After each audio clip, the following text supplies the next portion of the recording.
Então, pessoal, vamos dar aqui continuidade à nossa aula de história.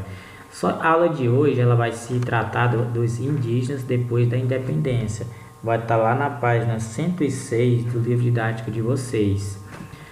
Esse assunto ele vai tratar da participação dos índios, né? Os índios a gente vem estudando que durante o processo de independência da América Espanhola, os índios eles se participaram bastante nas lutas, né? Nas guerras, nesse conflito.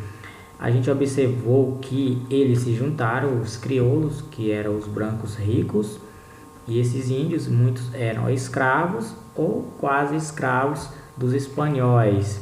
Na aula de hoje, nós vamos observar após, né? Durante a gente já viu, mas após esse processo de independência, qual foi a participação dos índios? Será que eles foram reconhecidos? Será que os brancos, esses crioulos, esses líderes, eles acolheram os índios e colocaram eles como pessoas importantes após essas independências, que eles realmente eram, né? Foram peças importantes no processo de independência. Mas e depois? Na aula de hoje vamos ver um pouco mais sobre isso. Olá, bom dia, boa tarde, boa noite.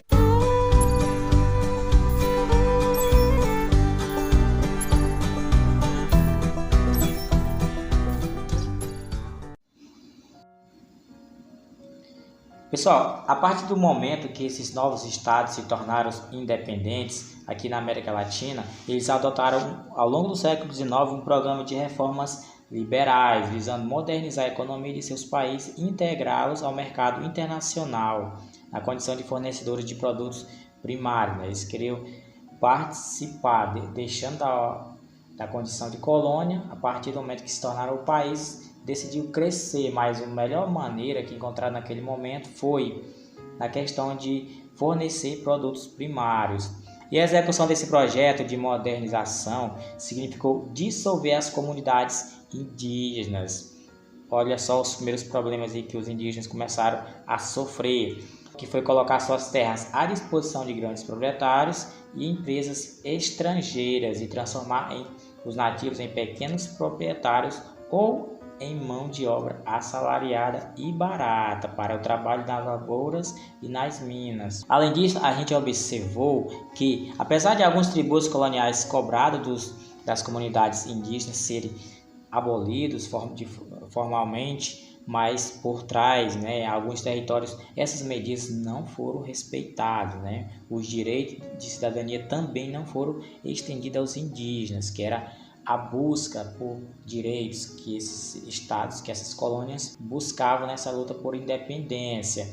Mas quando se tornaram independentes, os índios não tiveram os mesmos direitos. E essas medidas excludentes, elas produziram graves tensões sociais e rebeliões armadas dos povos indígenas em diferentes países, né? Diferentes países se tornaram independentes e as comunidades nativas não ficaram quietas, né? Decidiram correr atrás também de seus direitos em revoltas. E isso tudo para recuperar suas terras e lutar contra o fim da exploração econômica a qual estavam submetidos. Grandes territórios pertencentes aos indígenas foram tomados para a questão da economia, né? Plantar lavoura e fornecer para os países estrangeiros. E os indígenas não aceitaram isso. E esses indígenas, o meio que eles encontraram nessas rebeliões, foram invadir as fazendas, destruindo as lavouras e matando o gado desses fazendeiros. Na Argentina, a gente observou que alguns grupos indígenas formaram confederações para defender suas terras, manter a autonomia e garantir meios sobre a vivência.